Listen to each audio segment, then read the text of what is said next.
Yo, what's going on, guys? Winter Kills here, and welcome to a brand new Locals feature match. Here we are in round 2 for the week, and here we have Phantom Knight on the left versus Pure Dragon Link on the right. My friend Joe on the left, my friend Adam on the right.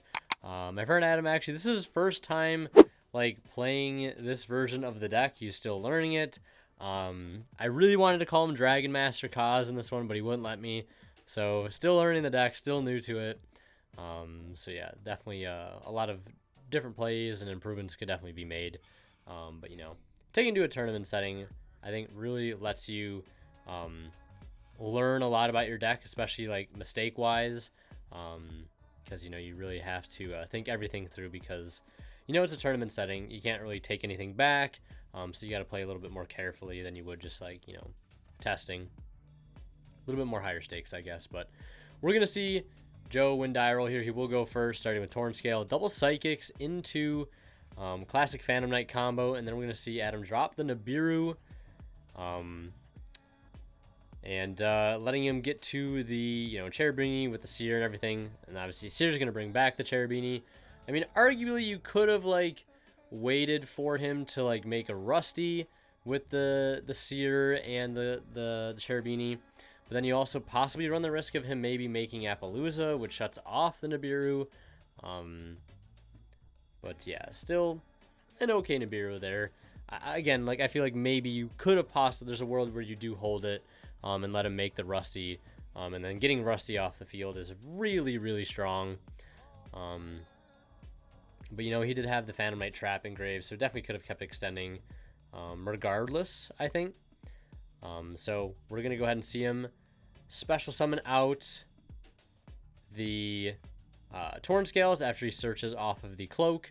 And then we're going to see him special summon the boots that he searched off the cloak, go into the Phantom Knight's Breaksword, and then Breaksword effect. Looks like he will use a Breaksword. Yep, detaching the boots, targeting itself and Nibiru. And now we'll activate Torn Scales Graveyard, or not Torn Scales Graveyard effect, Breaksword's Graveyard effect to bring back the Torn Scales and the boots. And then I'll link off with the boots and the Cherubini into Rusty. So still getting the Rusty here, regardless of the Nibiru. And I'm going to go ahead and send the gloves off of the Rusty to go ahead and set possibly a Fog Blade. Might be contemplating Shade Brigandine because he can get that wings out of his grave just by using it as a Monster Reborn. So he will go ahead and add the Shade. We'll see him set the Shade. And then we're going to see him link off the token and the Torn Scales for IP Masquerena. And then we're going to see him activate Boots, leaving the token engraved. Kind of funny. Activate Boots to go ahead and grab the Fog Blade. And then setting 2 more and passing. So not going to do anything with the Shade that turn. I guess it's fine. Just sending an IP with the Fog Blades. And you still have Wings set up in grave for the Breaksword. So that can create an interruption next turn, like a pop with the Rusty. And then you also have the IP going into Unicorn as well. So we're going to see Dragons lead with Chaos Space pitching Driver. It's always funny to see that. And then we're going to see him add the Black Dragon. Black Dragon will banish the Nibiru to summon itself. And then linking off Black Dragon into Striker Dragon. Chainlink 1 Striker. Chainlink 2 Black. Chainlink 3 Nocto.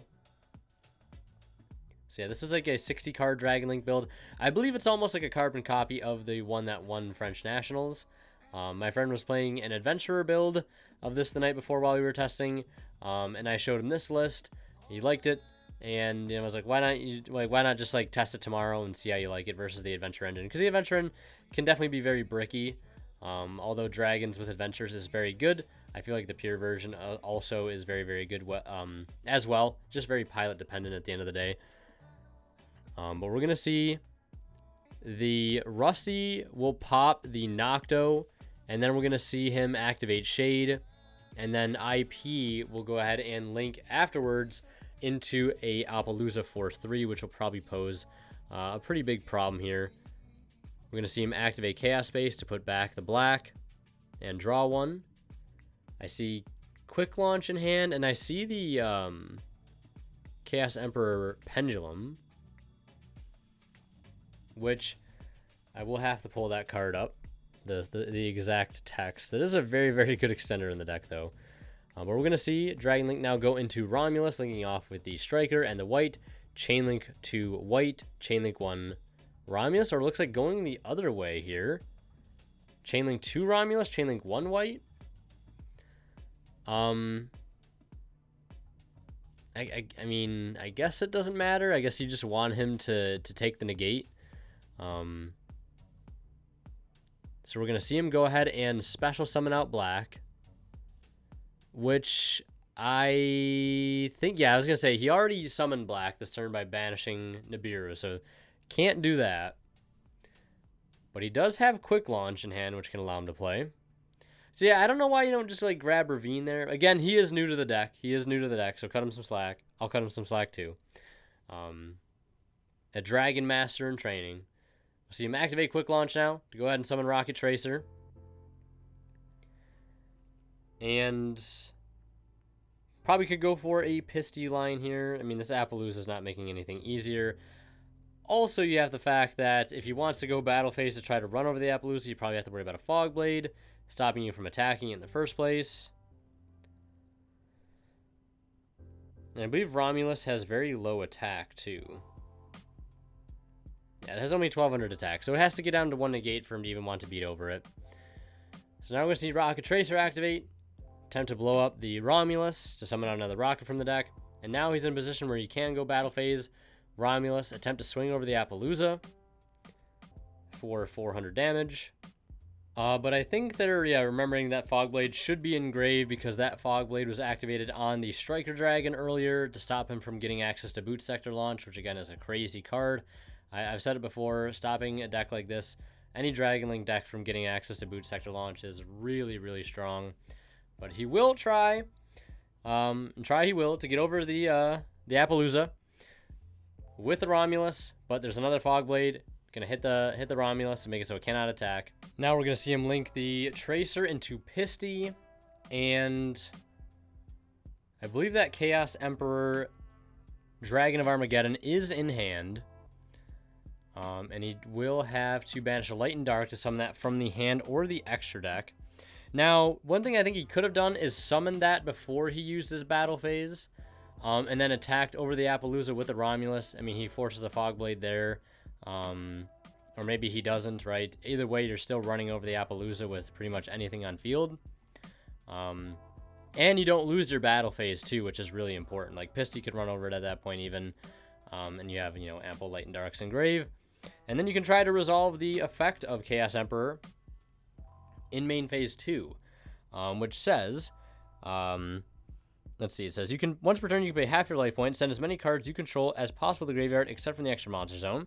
And if you do, send cards your opponent controls to the graveyard up to the number of your cards sent to the graveyard, then inflict 300 damage to your opponent for each card sent to their graveyard by this card's effect. If this face-up special summon card leaves the field, return to the bottom of the deck. So, I think there was a ruling question here, about whether it would go to the Pendulum or the face-up extra deck, or if it would just go to the bottom of the deck.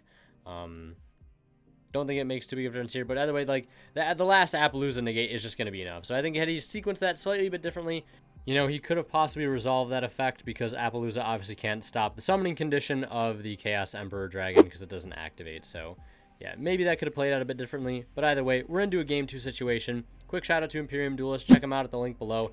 Don't forget to use my discount code WinnerKills10 off at checkout to save 10% off your order.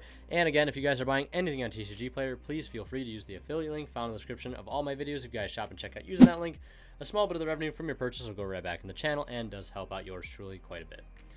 So we'll see Dragons here lead with Starliege Seifert. Tributing itself off to go ahead and add the black, and then summoning black by banishing Seifert to go into the Striker Dragon. And it looks like we'll see Chainlink 2 black, Chainlink 1 Striker. So we'll go ahead and add the white and add the Boot Sector Launch. And we're going to see him special summon out the black by banishing white and then linking off the white and Striker into most likely Seals or Romulus here. Going to go for the Seal to help try to play around the potential Nibiru, because that card gets tributed. while in the EMZ, I believe. Can summon a dragon monster from the deck. His attack and defense becomes 0, so it's kind of strong. So we're going to see him get the Tracer on field. And then Abzarautor will summon itself. Not normal summon the Tracer, but quick launch the Tracer out of the field, and then summon the Abzarautor. And then link those two into Romulus. Chainlink to Abzo, Chainlink 1, Romulus. Go ahead and search a Rocket and get the Dragon Ravine. So the hand is kind of loaded right now with plenty of extenders and ready to play through Nibiru as well. Because if that Seals gets tributed, right, you can summon out the Red Eyes Darkness Metal Dragon from the deck and then use that effect to continue to extend past. So we're going to see him activate Boot. Boot's going to revive, or well, not revive, but summon a Tracer. And then we're going to see Tracer pop Boot, summon Recharger. And then we're going to see him go ahead and Synchro 8 into Chaos Ruler. And then activate Chaos Ruler effect to go ahead and mill the top 5. Mill is Kokimiro Drago, Imperm, Black Metal, Rapid Trigger, and a copy of Forbidden Droplet. So we're going to go ahead and take the free card that is Black Metal. And yeah, just taking a look at Kokimiro Drago. Pretty solid Floodgate card, potentially be able to summon off of the Romulus. So now we're going to see him activate Ravine, discarding Omni Dragon Brotar, seeing some, dragon cards that we don't typically see too often in those Adventure Dragon builds, but very, very good extender pieces in their own right. Already's gotten access to Abzarautor this turn, so we're going to see him maybe send something different. I don't know why you'd want to dump another Abzarautor. I don't really see what purpose it necessarily serves in the graveyard right now. We're just so used to seeing Abzarautor getting dumped. We can send any dragon, so we'll see what he decides to send. Looks like it's going to be double Disruptor Dragon. It says you can banish this card from your graveyard, add 1 Rapid Trigger or Heavy Interlock from your deck or graveyard to your hand. So that's the Ritual spell, Heavy Interlock, or the Fusion spell, Rapid Trigger. So we will go ahead and banish the double Disruptor to go ahead and add back the Rapid Trigger, which is a quick play fusion spell that can let him fuse for the Borreload Furious Dragon, which is a interruption. So I want to read Rapid Trigger. It says, yeah, fusion summon 1 fusion monster from your extra deck by destroying fusion materials listed on from your field, but we can only attack monster special from the extra deck. Also, it is unaffected by activated effects from any other monster special from the extra deck. Kind of insane. So we're going to see him set the Rapid Trigger and pass turn there. Now, Borreload Furious does take 2 Dark Dragons, which he does not have currently, but could easily get to that with the help of the Romulus summon. But he also does have Black Metal in hand too, so he can just fuse with that. So we're going to see him, our Phantom Knight player, lead with Tour Guide, go ahead and summon out Graph. And he does have the Omni Dragon Brotor in grave too, which I think can trigger from grave or hand. So just a lot of things going here. Hand, grave, and field. So we'll see whether or not he wants to make a Link 2 or a Rank 3 with the Graph and the Tour Guide. Probably going to go for Cherubini here. Probably the best bet. So we're going to see on summon, or at least in response to Graph effect, we're going to see him activate the Seals to go ahead and bounce. Looks like let's see if there is a response. And obviously the Seals does tribute for cost. That makes Call by the Grave so good against a card like this. Looks like it will be fine to resolve. Bouncing back the Seals and the Cherubini. Obviously Graph will still summon here. And then we're going to see the effect of Seals. Go ahead and special summon out a dragon from the deck with a 0 attack and 0 defense. This is where a Kokimiro Drago would be kind of insane, because you could, that card says neither player can special summon light or dark monsters. Which would kind of go crazy here against Phantom Knight. And then you have Rapid Trigger to protect. I guess if you were going to go for the Drago, you could chain the Rapid Trigger to get Borreload Furious Dragon out first. That way you could protect it if they try to run it over in the battle phase with something. I just want to look up the Drago real quick.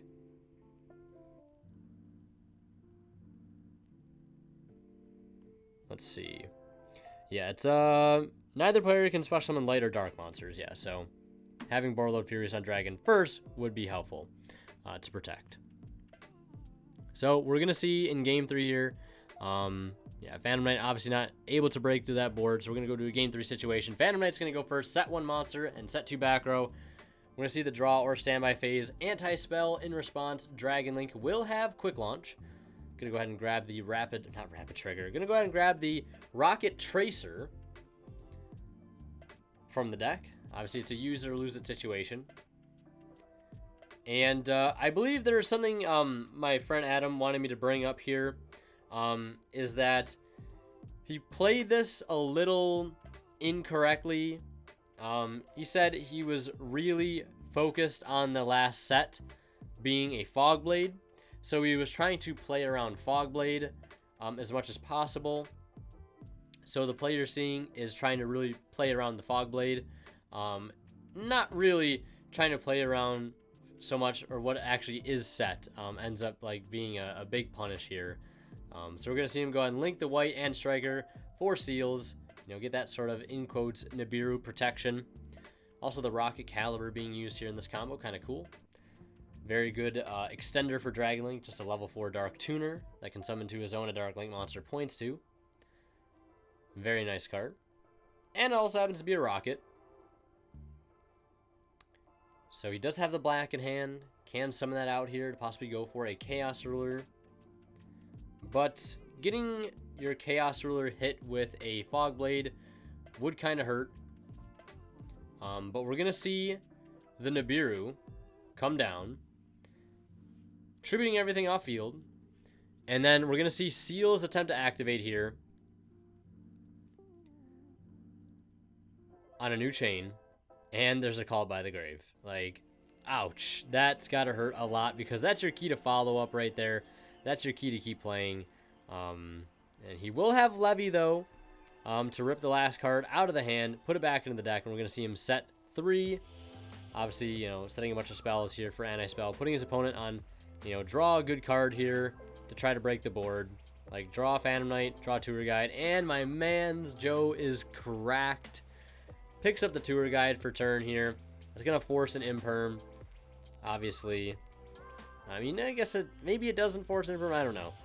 But I don't think Imperming it is 100% like a terrible idea. But we're going to see him go ahead and get into Cherubini. Cherubini is going to dump Graph. And then Graph Effect, go ahead and summon out Seer.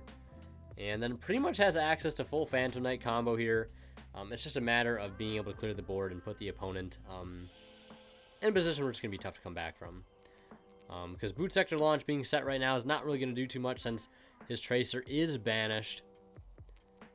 And so is Rocket Caliber. Making things a little tough there. But I think the biggest thing my friend wanted to say is that, like, he was trying to play around Fog Blade and kind of got blown out by the Called By. Because I think making the seals was correct. Obviously because it helps to beat Nib. And yeah, I can't remember exactly what else he was saying, but yeah, getting blown up by Called By definitely hurts, no matter how you look at it.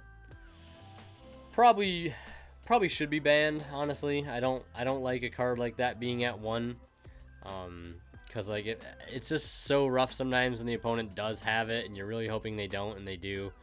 But yeah, either way, I digress. We're gonna see him go ahead and think about possibly linking off this Cherubini and the Nibiru here. So looks like we will not see him link. He does have boots, so we're gonna see him get boots on field first, and then link off the boots in the Nibiru into a copy of Nightmare Phoenix, and then we're gonna see him activate boots to go ahead and secure a Fog Blade. So we might just see an access code play here. And cannot link with the Rusty. So we're going to see him summon out access code effect to go ahead and target the Cherubini or the Phoenix. Doesn't really make too big of a difference. Gain 2,000. And this is also going to give him another attribute engrave. So, the reason why he went for the Phoenix here makes a little bit more sense. Fire and Dark. Getting rid of the token and getting rid of the field spell. and then swinging in for 43 and 21. Dragon Link in a top deck Imperm, not enough there. Unfortunate, and we're going to see Phantom Knight take that 1-2-1. And last but not least, a huge shout out goes to our Divine Level channel members, our Tweeter 0226, Pony Start, Cadillacs 84, Justin Lamb, HG8 Cyber. Thank you guys so much as always for your extremely kind and generous support of the channel.